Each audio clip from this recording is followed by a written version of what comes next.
The logging of California's giant redwood trees is a big job.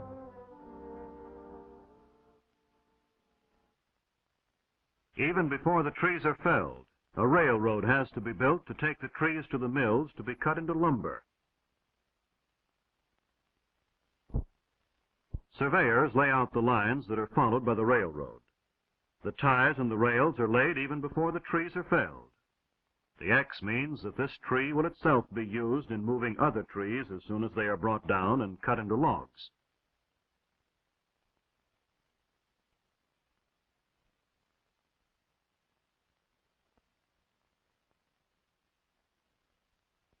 The topper will cut off the top, and the tree will be rigged with cables and pulleys.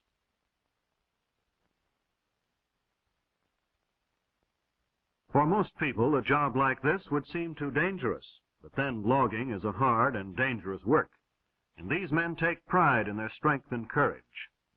They are the men who fell the trees and get the logs out of the wood so that we may have lumber, for houses, for furniture, for the 1,000 uses of wood. And all in his day's work, over goes the top of this tree. The job of logging is well underway. Donkey engines are brought up to lift the big logs, haul them around and place them on railroad cars. Heavy cables and huge pulleys are needed to lift logs weighing up to 50 tons. The actual felling of a tree begins with the making of a scaffold for the axemen to stand on as they work. Then they begin their cutting their way into trees that may be as old as our civilization. For the redwood trees of California are probably the oldest of living things. The redwoods that grow along the coast live to be 2,000 years old. They are young at 350 years, they are mature at 1,000 years, and they reach old age at 1,500 years.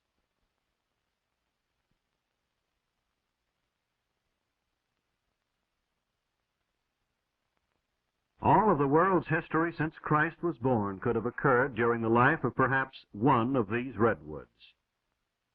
But just as the tree itself is able to live through centuries, to live even through forest fires, so when the axes, the wedges, and the saws bring it down, the lumber will last for many, many years. That is why it is very valuable as lumber. Insects and fungi do not hurt it, and it actually resists fire. So the saws keep working and the axemen bring the tree down, figuring the fall carefully so as not to hit other trees and splinter the wood. When the cutting is finished, the men get away fast from the base of the tree as it falls, for sometimes trees twist or fall in a way not expected. But usually they fall just as the axemen figured, and sometimes the axemen figure very closely, closer than one would imagine. So down they come, some of the world's oldest, biggest, and tallest trees that grow over 350 feet high, trees that may be over 20 feet thick at the base, trees that are so big that more than 20 houses can be made from just one tree. But don't think these giants are being completely destroyed. Many of the oldest and the biggest of the redwoods are being saved. Parks with thousands of acres of redwoods are set aside for our enjoyment.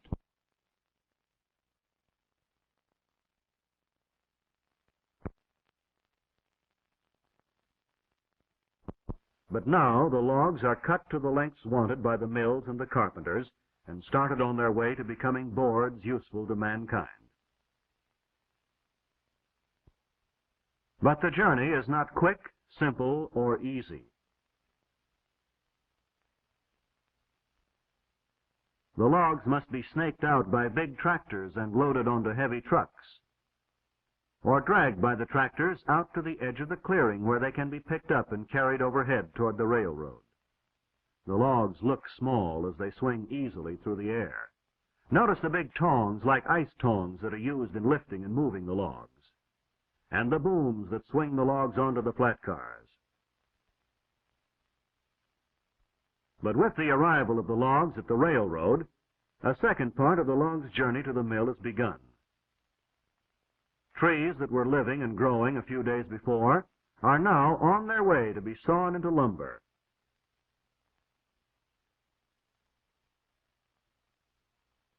These coast redwoods are used for lumber, but there is another species of redwood which is not. It is the redwood of the Sierra Nevada mountains. The scientific name for both is sequoia, the name of a famous Cherokee Indian. The Sierra redwood is even bigger than the coast redwood. It grows to be as much as 40 feet thick at the base, and it lives longer.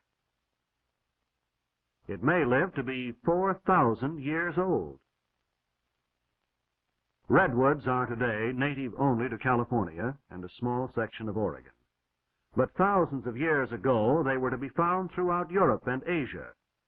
They grew in countries that are now cold, but were at one time warm. Places like Alaska, Iceland, and Greenland. Their history goes back millions of years to the time of the dinosaurs. But here at the sawmill, the redwoods are just big logs that have to be unloaded into the mill pond. And the straight arm that is used in football is found here to be simple and efficient. Trainload after trainload comes to the mill to meet the huge demand for redwood in this country and abroad. The demand for a wood that will not rot, that termites will not eat, that fire cannot easily burn.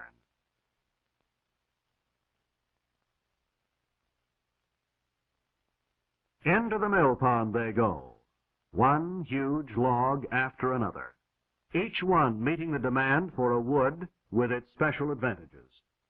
Here are the timbers that won't rot in wet mines, or the railroad ties that won't catch fire when burning cinders fall on them.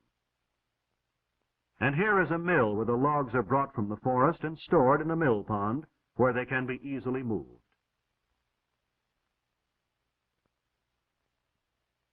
As fast as the mill can cut them, they are floated over to the conveyor belts and brought up into the mill. The bark is removed and ground up for use as an insulating material against heat.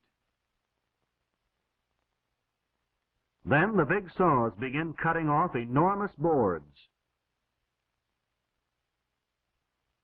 The whole log is moved past the bandsaw as each board is cut. The log moves back and then comes forward for the cutting of the next board.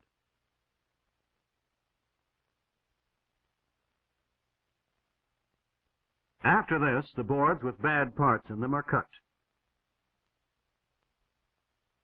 The trimmer man in the angel's roost, as it is called, can raise and lower his saws to cut out the bad sections and save the rest. Then the boards are checked and graded for quality. From here on, with the drying and the seasoning, our redwood trees have become lumber. Instead of enormous trees miles away in the forest, we have timbers and boards being sorted and piled, stacked as high as a small tree by this hilky piler. And when the wood becomes seasoned, it will be shipped all over the world, taken from mills like this and transported to wherever redwood is needed.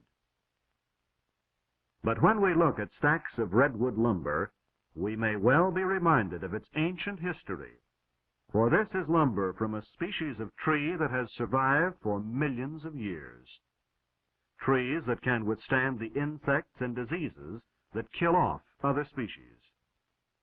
Trees that can withstand fire. Trees that tower over 350 feet. Trees that live to be 2,000 and 4,000 years old. The tallest, biggest, oldest trees in the world. And so the lumber from such trees gives us a wood that has the same enduring qualities. Also the wood that has a beauty which we enjoy in our homes for its richness and warmth of color.